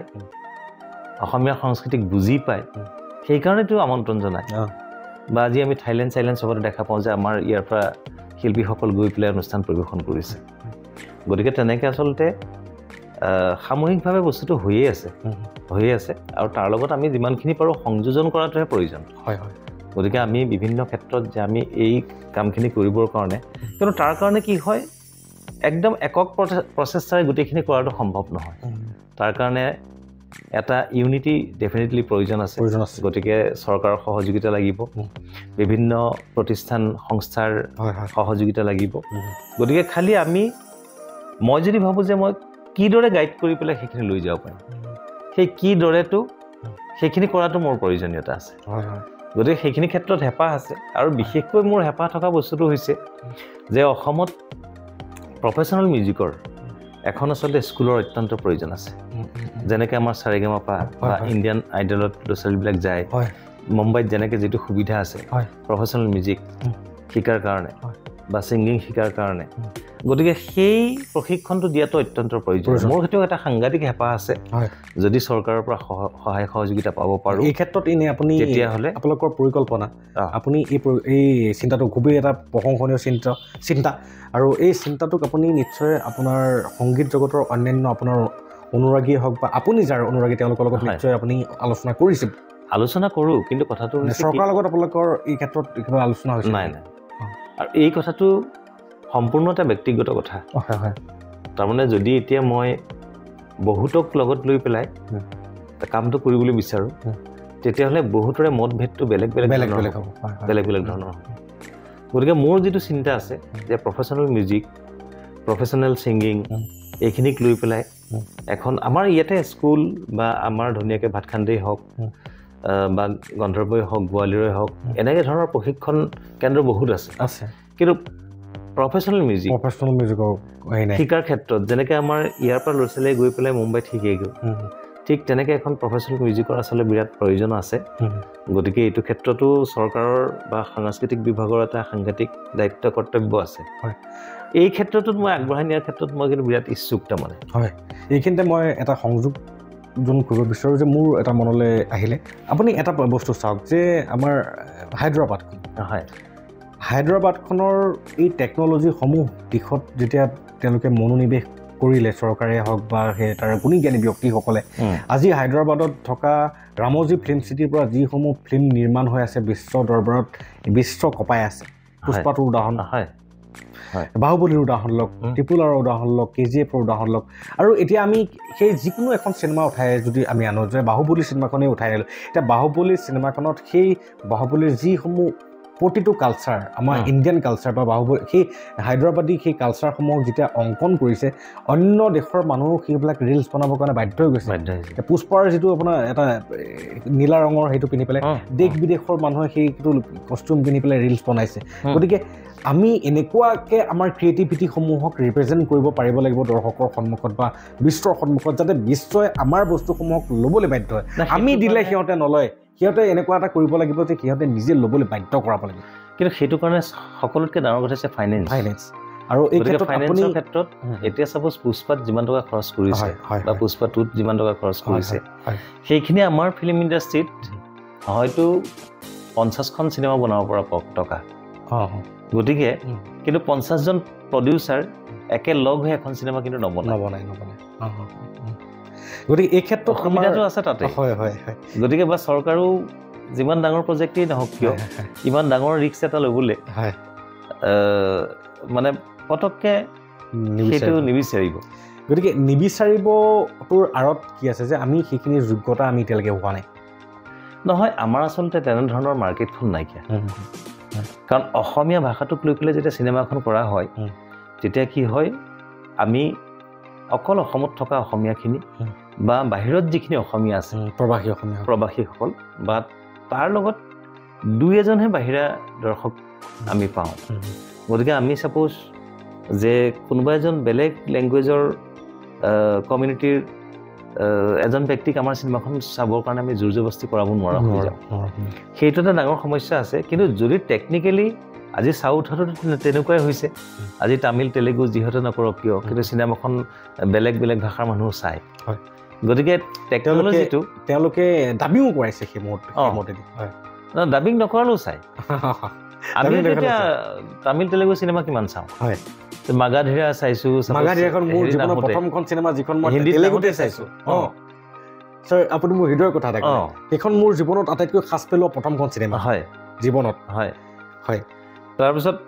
গতিকে তাৰপাছত চিনেমাবিলাক তেনেকৈ বহুতখিনি চিনেমা বাৰু ডাবিং কৰে কিন্তু ডাবিং নকৰিলেও চাবলৈ বাধ্য হয় কিন্তু আচলতে সেই বাধ্যবাধকতাটোৰ কাৰণে আমাৰ সকলোতকৈ ডাঙৰ কথা হৈছে ফাইনেন্স আৰু ফাইনেন্স যদি থাকে কনচেপ্ট অসমতো ওলাব বা টেকনিকেলি জনা মানুহ বহুতো আছে কিন্তু আৰু হয়তো অধিক টেকনিকেলি আমি আগবাঢ়িব লাগিব তাৰ কাৰণে আমি বাহিৰৰ পৰা মানুহ আনিব লাগিব একজেক্টলি এই কথাটোৰ লগতে সংগতি ৰাখি মই আপোনাৰ পৰাই সেই কথাখিনি উলিয়াবৰ কাৰণে চেষ্টা কৰিলোঁ যে আপুনিয়ে কৈছিলে যে আমাক এটা মানে এখন সংগীত বিদ্যালয় প্ৰফেচনেল সংগীত বিদ্যালয় বা তেনেকুৱা এটা ইনষ্টিটিউশ্যনৰ প্ৰয়োজন হয় আৰু মই ভাবোঁ যে ছাৰ অকল সংগীত বিদ্যালয়খনৰ কথা ভাবিলে নহ'ব লগতে আমি এই এখন চিনেমা নিৰ্মাণৰ কাৰণেও যিসমূহ আহিলা পাতি বা যিসমূহ কলা কৌশলী সেইসমূহকো ডেভেলপ কৰিব পাৰিব লাগিব কিয়নো এখন চিনেমাতে সংগীতো সোমাই থাকে সকলোখিনি সোমাই থাকে গতিকে চিনেমা এখনক আপুনি পাব্লিচিটি কৰিলে দৰ্শক বহুত পাব হয় আৰু সেই চিনেমাখনত অকল সংগীতকে ৰিপ্ৰেজেণ্ট নহয় সেই চিনেমাখনত আমাৰ অসমীয়া কৃষ্টি সংস্কৃতি সামূহিক উপস্থাপন কৰিব পৰা যাব আৰু এই গোটেই ছিষ্টেমটোক যদি আমাৰ বৰ্তমান ৰাজ্য চৰকাৰে বিশ্লেষণ কৰি পেলাই উত্তৰণৰ ক্ষেত্ৰত মানে এটা ভূমিকা পালন কৰে তেতিয়াহ'লে আমাৰ অসমৰ আজি আমি যিটো আমাৰ সংস্কৃতিক বিশ্ব দৰবাৰত প্ৰতিষ্ঠা কৰিবৰ কাৰণে হেতা পৰা লাগি আছোঁ আমি তেতিয়া কৰিব দৰকাৰী নাই আমি জাষ্ট পুষ্পাৰ দৰে নিজৰ এখন তেনেকুৱা এখন পুষ্পা নহ'লেও ফুল বুলি এখন যদি উলিয়াই দিওঁ মোৰ মনৰ ভাৱটো কৈছোঁ তেতিয়া সেই তেনেকেই অন্যান্য ভাষী লোকসকলেও চাবলৈ বাধ্য হ'ব লাগিব যদি এনেকুৱা ক্ৰিয়েশ্যন আমি কৰিব পাৰোঁ যে আমি মাঘাধীৰা চাই পেলাই যেনেকৈ বুজি পাইছিলোঁ ছবি চাই বুজিছিলোঁ বা মিউজিকটো শুনিলে কৈ দিওঁ আমুকটো চিন চলি আছে মানে সেই মিউজিকত প্ৰাণ ঢালিছে পাৱাৰ আছে নাই প্ৰত্যেকটো দিশেই অকল এটা দিশ নহয় হয় মই আগতেও কৈছোঁ যে এইটো মানে বৈয়ামৰ খপৰ দৰে নহয় জানো যেনেকৈ এখন সাফৰ থ্ৰেডবিলাক যেতিয়া পৰিপক্ক হয় তেতিয়াহ'লে তাত ভেঁকুৰ নালাগে হয় তেনেকুৱা খুব ধুনীয়া লাগিলে এতিয়ালৈকে পতা কথাসমূহৰ পৰা বহুতেই তাত্ত্বিক গধুৰ কথাসমূহো আমাৰ দাদা তথা আমাৰ ছাৰ তেখেতে উজাগৰিত কৰিবৰ কাৰণে চেষ্টা কৰিছে আৰু আহি দাদা মোৰ মনৰ কথাটো আপোনাক সুধিব বিচাৰোঁ যিটো আমি জ্ঞান বাৰ্তা হিচাপে আমাৰ দৰ্শক সমাজৰ বাবে বা নৱপ্ৰজন্মৰ বাবে বিশেষকৈ আহৰণ কৰি আহিছোঁ হয় এতিয়া এটা কথা হ'ল যে এজন মানুহে কৰ্মশীল হ'ব বিচাৰে সেই কৰ্মত ঘাত প্ৰতিঘাত যথেষ্ট আহে গতিকে কৰ্মশীল মনোবৃত্তিটো সদায় ধাৱমান ৰাখিবৰ বাবে আপোনাৰ গোটেই জীৱনজোৰা অভিজ্ঞতাৰ পৰা আপুনি এনেকুৱা এটা কোনটো আপোনাৰ মনৰ ভিতৰত থকা পাৱাৰ হাউচটো কোনটো যিটো পাৱাৰ হাউচে কেতিয়াবা বিফলতাৰ সন্মুখীন হওঁতেও আপোনাক ডেমেজ হৈ যাব পৰা মানে বা আপোনাৰ হতাশা নিৰাশাৰ পৰা আপোনাক বচাই ৰাখিছিলে আৰু যিটো অভাৰকাম কৰি আজি সেই 1992 চনৰ পৰা আপুনি অতিক্ৰম কৰি আজি বৰ্তমান 2024 চন শেষ হ'বলৈ হ'ল প্ৰায় আপোনাৰ 90 চনৰ পৰা প্ৰায় 35 বছৰ কালে হ'ব এতিয়া আপোনাৰ সংগীত ইণ্ডাষ্ট্ৰীত ইমান এটা দীৰ্ঘদিনীয়া কাল আপুনি অতিবাহিত কৰিবলৈ সক্ষম হৈছে গতিকে সেই পাৱাৰ হাউচটোক যদি মোৰ লগতে আমাৰ দৰ্শক ৰাইজ তথা অসমবাসী ৰাইজ তথা আমাৰ বিশেষকৈ নৱপ্ৰজন্মৰ বাবে জাগৃত কৰে সিহঁতে জীৱন বাটত কেনেকৈ আগবাঢ়িব লাগিব তাৰ বাবে এটা মূল মন্ত্ৰ পাব বুলি মই ব্যক্তিগতভাৱে মোৰ একদম ব্যক্তিগত কথাটো হৈছে কি মই পইচাৰ কাৰণে কাম নকৰোঁ হয় কাম কৰিলে পইচা পাম হয় গতিকে সেইটো এটা হৈছে মোৰ মানে নিজস্ব কথা দেই হয় মই যেতিয়া এটা কাম কৰিম কামটো মই best of the best quality দিবৰ কাৰণে মই চেষ্টা কৰিম হয় গতিকে তাত কিমান পইচা আহিব বা পইচাৰ কাৰণে কামটো কৰিছোঁ বুলি মই কেতিয়াও নাভাবোঁ আৰু যেতিয়া এটা ভাল কোৱালিটিৰ যেতিয়া প্ৰডাক্ট দিম ডেফিনেটলি তাত পইচা আহিবই গতিকে মই পইচাৰ কাৰণে কাম কৰিব নালাগে কাম কৰিলে পইচা পাওঁ হয় আৰু 2 নম্বৰ কথাটো হৈছে কি যে সততাটো লাগিব আৰু নিজৰ এখন আচলতে একদম নিকা ভাৱমূৰ্তি লাগে এখন হৃদয় লাগে যাতে সকলোৰে উন্নতি কামনা কৰাটো সৰ্বাংগীন বিকাশ সকলোৰে উন্নতি কামনা কৰাটো আৰু তাৰ লগত নিষ্ঠা লাগিব একাগ্ৰতা লাগিব ধৈৰ্য লাগিব সাহস লাগিব নহয় জানো গতিকে সেইখিনি বস্তু লৈ পেলাই যেতিয়া আমি নিষ্ঠাৰে কিবা এটা কৰিবলৈ আগবাঢ়িম ডেফিনেটলি কামটোত কৃতকাৰ্য কিমান হওঁ সেইটো বেলেগ কথা কিন্তু জনাৰ অভিজ্ঞতাখিনি আমি গোটাব পাৰিম যিখিনি জানিব লাগে সেই জনাৰ অভিজ্ঞতাখিনি কিছু পাৰ্চেণ্ট হ'লেও আমি গোটাব পাৰিম হয় গতিকে এটা নিকা ভাৱমূৰ্তিৰে যিকোনো এটা কাম কৰিবলৈ আগবাঢ়িব লাগে পইচাটো মানুহক লাগিবই কিন্তু মোৰ ভাৱটো হৈছে সেইটোৱে যে কাম কৰিলে পইচা পাম পইচাৰ কাৰণে মই কাম কৰিব নালাগে এটা পইচা পালোঁ বুলি যদি যিকোনো কাম কৰিবলৈ যাওঁ মানে চিধা চিধি ক'বলৈ গ'লে কৰ্ম কৰা ফলৰ আশা নকৰিবা যদি কৰ্ম ভাল হয় ভাল ফল পাবাই যদি কৰ্ম বেয়া হয় তেতিয়াহ'লে বেয়া ফল আৰু সদায় কি মনটো যদি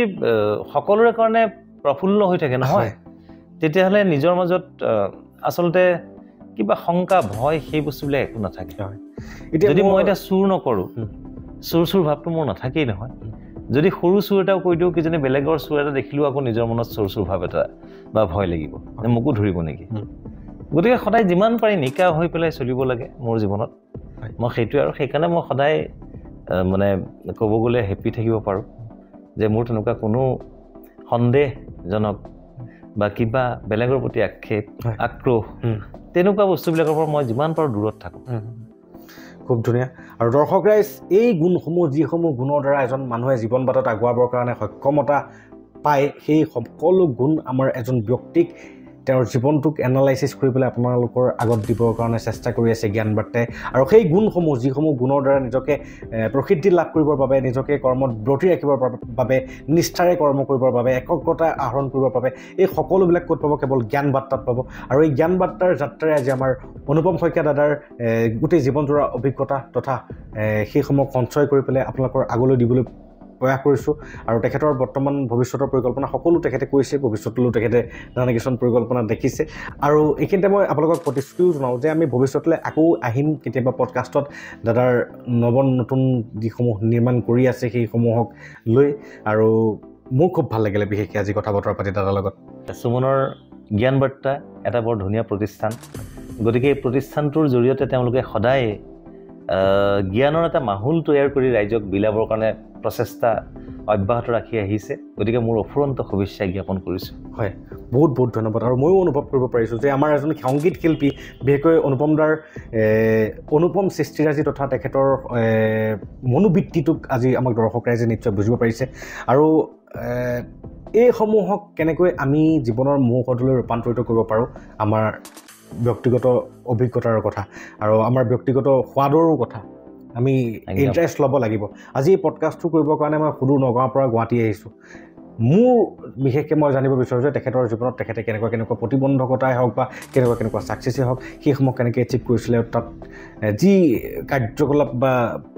যেনেকুৱা উত্থান পতন আছিলে সেই বস্তুখিনিক জানি মই বিশেষকৈ সুখ অনুভৱ কৰিছোঁ আৰু মোৰ লগতে যিসকলে সুখ অনুভৱ কৰিব পাৰিব আচলতে যিসকলে তিতা খাব জানিব প্ৰথমতে তাক কেতিয়াও পেলু নহয় আৰু জীৱনত সেই কথাসমূহে দৰ্শক ৰাইজ মই ক'ব বিচাৰোঁ যে জীৱনত আপুনি যিটো কথা শুনি পেলাই আপোনাৰ হামি আহিছে অলপ সময় পিছত সেইটো কথাই জীৱনত প্ৰয়োজনীয় বস্তু তাৰ বাদে ভালুই ভুলাবৰ কাৰণে টিভিত নানান কণ্টেণ্ট আছে চাই পেলাই নিজৰ জীৱন অতিবাহিত সকলোৱে কৰি আছে কিন্তু